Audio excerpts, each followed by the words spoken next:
Hello दोस्तों, मैं रामलाल केवट आप सभी का बहुत बहुत स्वागत करता हूं मेरी यूट्यूब चैनल केवट सर का गणित क्लास में। दोस्तों, यह लाभ हानि यानी प्रॉफिट एंड लॉस से संबंधित वीडियो भाग 2 है। इस वीडियो में मैं लाभ हानि से संबंधित कुछ सरल सा प्रश्न शामिल किया हूं, क्योंकि हम सरल से कठिन की ओर एक एक करके आगे बढ़ेंगे। सीधा मैं कठिन प्रश्न हल करना सिखाऊंगा तो हो सकता है आप लोगों को समझ ना आए, इसलिए दूसरे वीडियो में मैंने कुछ सरल प्रश्नों को शामिल किया हूं जिसमें लाभ ज्ञात करना, विक्रय मूल्य ज्ञात करना, क्रय मूल्य ज्ञात करना, लाभ हुआ या हानि हुआ ये कैसे पता करेंगे ये ज्ञात करना इस वीडियो में सिखाया हूं। ठीक है, मेरे चैनल में आप लोग नए हों तो पहले चैनल को सब्सक्राइब कर लें और वीडियो को लाइक जरूर कर दें। चलिए देरी न करते हुए सीधा वीडियो स्टार्ट करते हैं। पढ़ते हैं यह पहला प्रश्न। देखिए पहला प्रश्न क्या लिखा है। एक मोबाइल को एक और शब्द दिया जाता है सेल फोन, क्योंकि उसमें सेल लगा रहता है, बैटरी लगा रहता है, आप सब जानते हैं, इसीलिए उसको सेल फोन भी कहते हैं। ठीक है, तो एक मोबाइल यानी सेल फोन 5,000 रुपये में खरीदा गया। तो खरीदा गया को क्या बोलते हैं, खरीदा को ये चीज भी सीखते जाना है। खरीदना माने क्या होता है, क्रय मूल्य। खरीदने, हम जितने में खरीदते हैं किसी वस्तु को उस मूल्य को बोलते हैं क्रय मूल्य। तो खरीदा कितना में, 5,000 रुपये में, लिख लिए।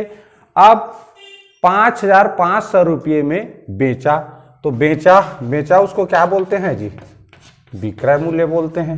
बेचा उसको क्या बोलते हैं, विक्रय मूल्य। कितना में बेचा, 5,500 रुपये में। ठीक, तो बेचने वाले को कितना लाभ हुआ, हम सब जान रहे हैं। जब किसी वस्तु को जितने में खरीदे उससे अधिक में बेचते हैं तब हमको लाभ होता है। ये मैं अपने पहले वीडियो में बता चुका हूं कि क्रय मूल्य क्या होता है, विक्रय मूल्य क्या होता है, लाभ क्या होता है और हानि क्या होता है। तो हम जब किसी वस्तु को जितने में खरीदते हैं यानी क्रय करते हैं उससे अधिक में बेचते हैं तब हमको लाभ होता है। तो कितना लाभ हुआ, तो क्या करना है हमको, इस तरह विक्रय मूल्य से क्रय मूल्य को घटाना रहता है। भाई स्वाभाविक सी बात है कि कितना अधिक में बेचे वो जानना है तो उसको आपस में घटाना पड़ेगा, क्योंकि जो लाभ है वो क्रय मूल्य और विक्रय मूल्य का अंतर राशि होता है। जो लाभ है वो क्रय मूल्य और विक्रय मूल्य का अंतर राशि को ही हम लोग क्या बोलते हैं जी, लाभ बोलते हैं। तो जब लाभ अंतर राशि है यानी कि घटाने पर प्राप्त होता है तो विक्रय मूल्य में से क्रय मूल्य को घटाएंगे। याद कैसे रखेंगे भाई, जो बड़ा संख्या बड़ा हो, अधिक हो, उसको ऊपर लिखेंगे और जो संख्या छोटा हो उसको नीचे लिखेंगे, फिर उसको घटाएंगे। तो चूंकि लाभ में विक्रय मूल्य अधिक क्रय मूल्य कम होता है, इसलिए आपस में दोनों घटा दिए, जो आंसर आया वही क्या है, लाभ है। ठीक है, समझ में आ गया होगा। अब पढ़ते हैं यह दूसरा प्रश्न। एक दुकानदार ने प्रति किलो बादाम 700 रुपये में खरीदा। यदि 200 रुपये लाभ लेना हो तो कितने रुपये में बेचेगा। क्या पूछा है, कितने रुपये में बेचेगा। बेचना को क्या कहते हैं, विक्रय मूल्य। अभी पिछला प्रश्न में भी बताया। क्या जानना है हमको, विक्रय मूल्य जानना है। ठीक है, अब कह रहा है उसको खरीदा कितना में, 700 रुपये में। तो 700 रुपये में खरीदा। खरीदा क्या है, खरीदा को क्या बोलते हैं जी, क्रय मूल्य। ठीक, खरीदा को क्या बोलते हैं, क्रय मूल्य। यहाँ पर देखिए आप लोगों को इसलिए भी अभी शुरुआती वीडियो में जानना जरूरी है, आगे चल के क्रय मूल्य विक्रय मूल्य शब्द आ गया। ठीक है, खरीदा या बेचा नहीं दिया गया है, तो वहाँ पर ये खरीदा और बेचा इसका अवधारणा क्रय मूल्य और विक्रय मूल्य के रूप में हमारे दिमाग में होना बहुत जरूरी है, इसीलिए साथ साथ में ये भी बता रहा हूँ। ठीक है, तो 700 रुपये में 1 किलो यानी प्रति किलोग्राम बादाम खरीदा। अब 200 रुपये लाभ लेगा वो, तो लाभ को क्या करते हैं जी, जितने में खरीदे उसमें लाभ लेना है तो उसमें जोड़ेंगे, तब तो हम कितना में बेचेंगे पता चले। जैसा कि मैंने पिछले वीडियो में भी बताया है कि मान लीजिए मैं 8 रुपये में पेन लाया हूँ और इसमें 2 रुपये लाभ लेना चाहता हूँ, तो उसको जोड़ूंगा उसमें 8 में, तभी तो 10 रुपये में बेचूंगा। तो इस तरह 700 रुपये में खरीदा। अब 200 रुपया लाभ लेना चाहता है वो, क्या लेना चाहता है, लाभ लेना चाहता है तो उसको जोड़ते हैं। तो इस तरह कितना हो गया 900 रुपये में वो क्या करेगा, बेचेगा। यानी जो विक्रय मूल्य है कितना हो गया 900 रुपया। ठीक, तो कभी भी हमें क्रय मूल्य पता है और कितना लाभ लेना है उस पर यह भी पता है। अब विक्रय मूल्य पूछ रहा है तो क्रय मूल्य में लाभ को जोड़ देंगे तो कितना में बेचेगा या कितना विक्रय मूल्य होगा ये पता चल जाता है। ठीक, पढ़ते हैं अब यह तीसरा प्रश्न। एक सब्जी वाले ने 15 रुपये प्रति किलोग्राम के भाव से, ध्यान से पढ़िए, 15 रुपये प्रति किलोग्राम के भाव से 30 किलोग्राम टमाटर खरीदा और उसे 20 रुपये प्रति किलोग्राम के भाव से बेचा तो उसे कितना लाभ या हानि हुआ।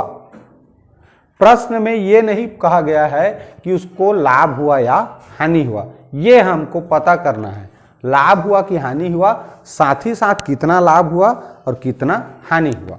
हम पिछला वीडियो से एक चीज जान चुके हैं कि हमें लाभ कब होता है, जब कम में क्रय करते हैं और अधिक में विक्रय करते हैं। यहाँ देखिए 15 रुपये प्रति किलोग्राम के भाव से उसने 30 किलोग्राम टमाटर खरीदा और उसको 20 रुपये प्रति किलोग्राम के भाव से बेचा। यानी क्रय 15 रुपये के भाव से किया प्रति किलोग्राम, अब विक्रय 20 रुपया, तो क्रय से विक्रय अधिक है। तो जब विक्रय अधिक में किया इसका मतलब क्या हुआ, लाभ उसको, इसका मतलब उसको क्या हुआ, लाभ हुआ। ये पहले तय हो गया। कैसे में जाने, क्योंकि प्रति किलोग्राम जो टमाटर का भाव है 15 रुपया, उससे विक्रय मूल्य का जो भाव है प्रति किलोग्राम टमाटर का वो अधिक है। तो ये इससे सिद्ध हो गया कि लाभ हुआ। अब हमको पता करना है कितना लाभ हुआ। तो देखिए 1 किलोग्राम को कितना में खरीदा, 15 रुपये में। कितना में खरीदा, 15 रुपये में। तो 30 किलोग्राम खरीदा हो तो 30 किलोग्राम 1 किलोग्राम से अधिक में मिलेगा। तो अधिक में मिलता है तो क्या करते हैं जी, गुणा करते हैं वस्तु की मात्रा से। तो 30 से गुणा किए कितना हो गया, 15 तो ये 45 और ये शून्य है तो ये लगा देंगे शून्य बगल में, तो हो गया 450 रुपये। अब देखिए बेचा कितने में, तो 1 किलोग्राम ये हो गया खरीदा।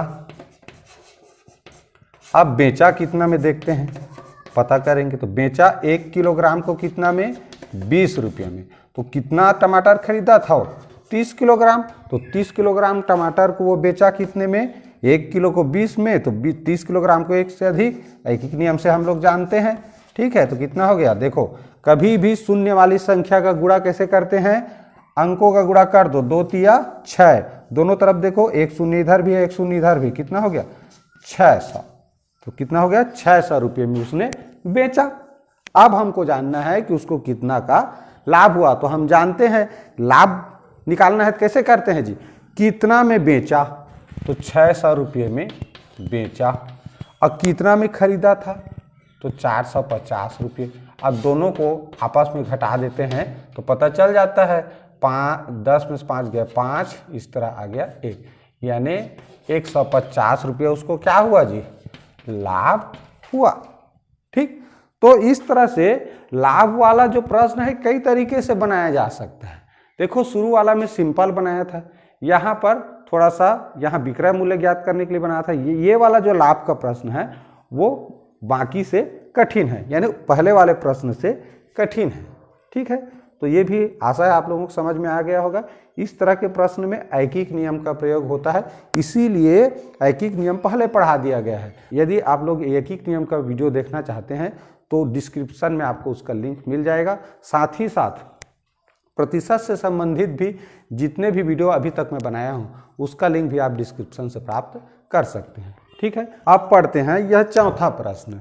देखिए लिखा है, एक दुकानदार प्रति कैरेट अंडा, यानी एक कैरेट में 30 अंडा होता है। आप लोग अगर दुकान कभी गए होंगे अंडा खरीदने तो देखना एक प्लास्टिक के का बना रहता है अंडा रखने का, उसमें एक कैरेट में 30 अंडे होते हैं। तो ठीक है, तो एक कैरेट को उसने जिसमें 30 अंडा था 120 रुपये के भाव से खरीदा। 120 रुपये के भाव से 5 कैरेट खरीदा। यदि उसने 5 रुपये प्रति अंडा के भाव से बेचा तो उसे कितना लाभ या हानि हुआ यदि उनमें से 20 अंडे खराब हो गए।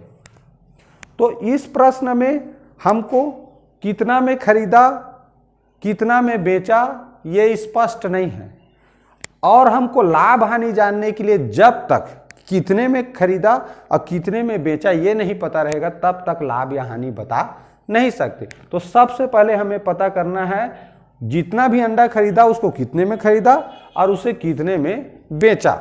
ठीक है, उसके बाद फिर हम लाभ हुआ कि हानि हुआ ये तय करेंगे। चलिए देखते हैं, लिखा है प्रति कैरेट। तो एक कैरेट अंडा, एक कैरेट यानी कि 30 अंडा था। 30 अंडा को कितना में खरीदा? 120 रुपये में। लिखा है देखिए, प्रति कैरेट अंडा 120 रुपये में खरीदा। तो 120 रुपये के भाव से 5 कैरेट अंडा खरीदा, तो एक कैरेट का 120, तो 5 का ऐकिक नियम से अधिक होगा। तो इस तरह 120 का क्या करेंगे जी, 5 से गुणा कर देंगे। 12 पंछे 60। क्या करेंगे, शून्य वाले का शून्य पहले से लिख दो। अब ये संख्या का संख्या से गुणा करो, तो 5 और 12 है, तो 12 पंछे 60। इस तरह हो गया 600 रुपये में क्या किया उसने, खरीदा यानी क्रय किया। अब हमें कितने में क्रय किया था ये पता चल गया, अब कितना में बेचा उसको ये पता करना है। तो अब देखें कुल कितना अंडा था, यहां भी लिखना है। एक कैरेट में 30 अंडा था, तो 5 कैरेट में 30 तो कितना होगा, 5 या 15 यानी और शून्य लगाएंगे 150 अंडा। ये भी ध्यान रखना है भाई, एक कैरेट में 30 अंडा था यानी 30 अंडा को वो 120 रुपये में खरीदा। तो 5 कैरेट खरीदा, तो 5 का गुणा इस 30 से करेंगे तो कितना हो जाएगा, 5 या 15 यानी कि 150 अंडा को वो 600 रुपये में खरीदा। अब देखते हैं उसमें से, देखिए लिखा है उनमें से 20 अंडे खराब हो गए। तो उसने खरीदा कितना अंडा था, 150 अंडा। तो 20 खराब हो गए, तो 20 खराब हो गए तो उसको कम करेंगे ना, तो देखो कितना मिला, 130 अंडा बचा। 130 अंडा बचा। अब उसको कह रहा है कि 5 रुपये प्रति नग के हिसाब से बेचाओ। तो एक अंडा को कितना में बेचा, 5 रुपये में। तो उसके पास खराब होने के बाद 130 अंडे तो बचे ना, खराब होने के बाद 130 अंडे बचे, तो 130 अंडे को तो बेचेगा। तो एक अंडा को 5 रुपये में बेचा, लिखा है, तो 130 अंडे को अधिक में बेचेगा। तो क्या हो जाएगा, 130 गुणित 5 कितना हो गया, 13 पंछे 65 और शून्य को लिख देंगे। इस तरह कितना में बेचाओ, 650 रुपये में अंडों को बेचा। अब हम कह सकते हैं कि उसको लाभ हुआ या हानि। तो बेचा 650 में, खरीदा था 600 में। तो इस तरह देखें तो बेचा अधिक में, तो बेचता है अधिक में, तो क्या होता है जी, लाभ होता है। तो 650 में कितना में खरीदा था उसको घटा दिए, क्या मिला, 50 रुपये। तो 50 रुपये का उसको लाभ हुआ। ठीक, तो ये इस भले ही ये प्रश्न लाभ या हानि ज्ञात करने का है, लेकिन इसमें ऊपर के प्रश्नों से ज़्यादा काम करना पड़ा है। यानी ऊपर के प्रश्नों से ये प्रश्न थोड़ा कठिन है। यहाँ पर कुछ अंडे खराब हो गए तो उसको घटाना, फिर उससे विक्रय मूल्य ज्ञात करना। ठीक है, और यहाँ एक कैरेट का पता है, उसमें 30 अंडे हैं, तो यहाँ पर थोड़ा सा उस एक कैरेट का मतलब 30 अंडा होता है, तो उसको 30 अंडा भी लिख सकते हैं, ये पता होना चाहिए। फिर अधिक कैरेट का तो उससे गुणा करना पड़ता है ऐकिक नियम के आधार पर। ठीक है, तो ऐसे प्रश्नों को भी अभ्यास करना जरूरी है। ठीक, चलिए पढ़ते हैं आज के वीडियो का यह अंतिम प्रश्न। लिखा है प्रश्न क्रमांक 5, एक मोटरसाइकिल एजेंसी प्रति बाइक, मोटरसाइकिल को ही क्या बोलते हैं जी, बाइक भी बोलते हैं, आप लोग ने सुना होगा, मोटरसाइकिल पर 2500 रुपये लाभ लेते हुए उसे 78,600 रुपये में बेचता है। तो बाइक का क्रय मूल्य क्या था, ये पूछा। इस प्रश्न में क्रय मूल्य पूछा गया है। क्रय मूल्य माने कितना में खरीदा था उस एजेंसी ने। तो देखिए क्या करेंगे, कितना में खरीदा था ये जानने के लिए क्रय मूल्य जानना है। क्रय मूल्य जानना है तो हमारे पास क्या क्या चीज है उसको लिख लो। लाभ है, लाभ कितना है, 2500 रुपये, और कितना में बेचा यानी कि 78,600 रुपये में क्या किया, उसको बेचा। तो बेचा जितना में उसमें से लाभ को कम करेंगे तब तो पता चलेगा। भाई लाभ में से 2500 रुपया को कम कर देंगे तो